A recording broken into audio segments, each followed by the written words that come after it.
یہ کہا گیا ہے کہ آپ جانور کی قربانی دیجیے، تو یہ جانور کی قربانی دینا یا غلام آزاد کرنا، کپڑا پہنانا اور مسکینوں کو کھانا کھلانا، ان ساری چیزوں کا اگر آپ دیکھیں سب کا تعلق خدمت سے ہے، تاکہ ضرورت مند کی ضرورت پوری ہو، معاشرے کے بے کسوں کی مدد ہو، ان تمام چیزوں کا تعلق خدمت سے ہے بزرگوں دوستوں۔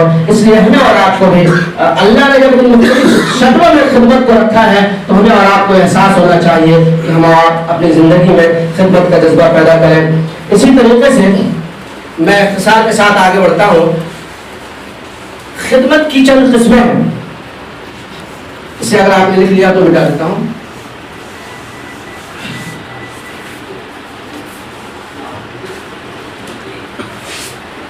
نمبر 1 مالی خدمت۔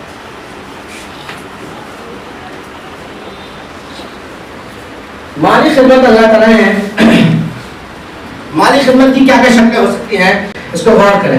مثال کے طور پر کھانا کھلاتے ہیں اس میں مال لگتا ہے، پانی پلانا اس میں بھی مال لگتا ہے، بالخصوص اس زمانے میں کپڑا پہنانا اس میں بھی مال لگتا ہے، قرض اگر کوئی ضرورت مند ہو، اللہ کے رسول نے ترغیب دی ہے ضرورت مند کو قرض دیں، خدا آپ صلی اللہ علیہ وسلم نے ضرورت مند قرض لیا ہے، اور اسی طریقے سے کسی کو گفٹ دیتے ہیں، ہدیہ دیتے ہیں، یہ بھی ایک مالی خدمت ہے۔ مزاربت بیک یہ شکل شریف میں رکھی گئی، مزاربت کا مطلب یہ ہے مساقت ایسا ہوتا ہے ایک شخص کے پاس ہنر ہے، طاقت ہے، لیکن اس کے پاس پیسہ نہیں ہے کہ کچھ کاروبار کر سکے، تو دوسرے آدمی جس کے پاس پیسہ ہے وہ اپنا پیسہ ملا دے، یہ آدمی اپنا ہنر ملا دے، دونوں مل کر کام کرے اور نفع میں دونوں شریک ہو، اس کو مزاربت کہتے ہیں۔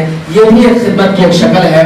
تو یہ تمام خدمت وہ ہے جس کا تعلق مال سے ہے۔ اسی طریقے سے دوسرے نمبر پر آتا ہے عملی خدمت۔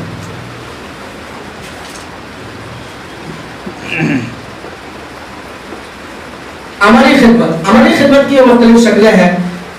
مثال کے طور پر ایک شخص ہے، وہ کچھ کام کرنا چاہتا ہے، اس کے پاس ہنر ہے لیکن اس کے لیے کچھ اوزار کی ضرورت ہے، وہ اوزار اس کے پاس نہیں ہے، آپ اوزار اویلیبل کرا دیجئے، مثال کے طور پر ایک شخص ہے، ایک طالب علم ہے جو پڑھائی کر رہا ہے، اونچے درجے کی پڑھائی کر رہا ہے، اس کے پاس ایک لیپ ٹاپ کی ضرورت ہے، آپ اگر ایک لیپ ٹاپ دلوا دیتے ہیں تو یہ عملی خدمت ہے۔ اس کے جو کام وہ کرنے جا رہا ہے، جو عمل کرنے جا رہا ہے، اس عمل میں اس کی مدد ہوگی۔ اسی طریقے سے کوئی شخص بے ہنر ہے اور آپ کو ہنر آتا ہے، آپ اس کو فری میں فی سبیل اللہ ہنر سکھا دیتے ہیں، تو گویا کہ آپ عملی خدمت اس کی کر رہے ہیں۔ اسی طریقے سے اندھے کو اگر آپ راستہ دکھاتے ہیں اور ہاتھ پکڑا کر سڑک پار کروا دیتے ہیں، منزل تک پہنچا دیتے ہیں، یہ بھی عملی خدمت ہے۔ اسی طریقے سے کوئی اجنبی آدمی ہے، اسے راستہ نہیں معلوم، آپ صحیح سے اس کو راستہ بتا دیتے ہیں، یہ بھی خدمت ہے۔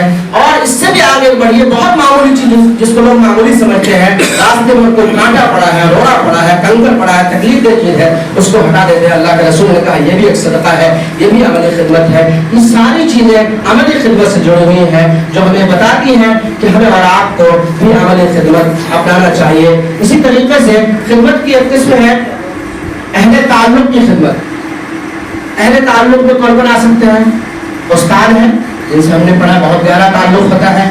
اسی طریقے سے آپ کے جو ماتحت ہیں، آپ کے گھر میں کام کرنے والے، آپ کے ورکر، آپ کے اسٹاف، یہ سب وہ ہیں جو جن سے آپ کا تعلق ہے، کام میں شریک لوگ، یہ سب وہ ہیں جو آپ کے اہل تعلق ہیں، ان کی خدمت کریں۔ استاد کی خدمت پر بہت زیادہ ثواب کا وعدہ ہے، تو اس طرح کی اگر خدمت کرتے ہیں تو اہل تعلق کی خدمت ہے، اس کی بڑی فضیلت آئی ہے۔ اس سے اوپر اگر بڑھتے ہیں تو عام مسلمانوں کی خدمت۔ عام مسلمانوں کی خدمت کی کیا کیا شکلیں ہو سکتی ہیں؟ مثال کے طور پر کوئی عورت ہے، اس کے شوہر کا انتقال ہو گیا، بیوہ ہے، ظاہر سی بات ہے جب شوہر کا انتقال ہو گیا، ذمہ دار کا، خرچ نبھانے والے کا، تو اس کا گھر کیسے چلے گا؟ اگر آپ اس کی ذمہ داری کو اپنے اوپر اوڑھتے ہیں تو یہ بہت بڑی خدمت کی شکل ہوگی۔ اسی طریقے سے کوئی یتیم ہے، یتیم کی اگر آپ کفالت کرتے ہیں، یہ بھی بہت بڑی خدمت ہے۔ اللہ کے رسول صلی اللہ علیہ وسلم نے فرمایا جو شخص کسی یتیم کی کفالت کرتا ہے، میں اور وہ شخص جنت میں ایسے ہوں گے جیسے ان دو انگلیوں کے درمیان بہت کم فاصلہ ہے اور قربت بہت ہے، ایسے ہی میں اور وہ شخص قریب ہوں گے جنت میں جو یتیم کی کفالت کرتا ہے، اس کی خرچ کی ذمہ داری نبھاتا ہے۔ اسی طریقے سے مریض کی عیادت کرنا یہ عام مسلمانوں کی خدمت میں سے ہے۔ ایک بات یہاں پہ یاد رکھیں، مریض کی عیادت میں عام طور پر جو عیادت کرنے جاتے ہیں مزاج پرسی، اس میں دو تین باتوں کا لحاظ ضروری ہے۔ ایک تو یہ کہ بہت زیادہ وہاں نہیں بیٹھنا چاہیے، طریقے سے عام مزاج یہ ہے کہ لوگ پھل فروٹ لے کے جاتے ہیں، 1 کلو 2 کلو سیب لے لیا، انار لے لیا، کچھ اور پھل لے لیا، اتنے سارے لوگ جاتے ہیں سب پھل لے کے جاتے ہیں، کیا وہ سارا پھل مریض کھاتا ہے؟ نہیں بزرگ دوستو، ملنے جلنے والے جو آتے ہیں سب کھاتے ہیں، مریض پھل سے بہت زیادہ اس کو فائدہ ہوتا ہے، خصوص ایسا پیشنٹ ہو جس کو پھل بنا ہو، مثال کے طور پر آپریشن کا پیشنٹ ہے یا کوئی اور پیشنٹ ہے اس کو پھل بنا ہے، اس کے بجائے اگر ہم اور آپ یہ مزاج بنا لیں کہ کچھ پیسے دے دیں پھل کے بجائے، یا اللہ نے مزید دیا ہے تو 4-5 ہزار روپے ایک لفافے میں ڈال کر کے جو مریض کی تیمارداری کی ذمہ داری نبھا رہا ہے یا جو ذمہ دار ہے خرچ اٹھا رہا ہے اس کے ہاتھ میں دے دو، یہ کام آئے گا، یہ زیادہ بہتر ہوگا۔ یہ وہ شکلیں ہیں جو عام انسانوں کی خدمت کی ہے۔ اسی طریقے سے مسافر ہے، سفر کہیں جا رہا ہے یا کہیں سے آ رہا ہے، اس کا سارا مال اتفاق سے لٹ گیا، اپنے گھر کے اعتبار سے اگرچہ بہت مالدار ہے، ایسے لوگوں کی مدد کرنا یہ عام مسلمانوں کی مدد کی شکلیں ہیں، اور بھی شکلیں ہو سکتی ہیں اگر ہم نکالیں گے۔ اسی طریقے سے اس سے اوپر اٹھے، اللہ کے رسول نے صرف عام مسلمانوں نہیں بلکہ اللہ کے رسول رحمت للعالمین ہے، ساری دنیا کے انسانوں کے لیے رحمت بنا کر بھیجے گئے ہیں، عام انسانوں کی خدمت بھی اللہ کے رسول نے حدیث پاک میں فرمائی ہے۔ تو 5ویں نمبر پر آپ لکھیں عام انسانوں کی خدمت۔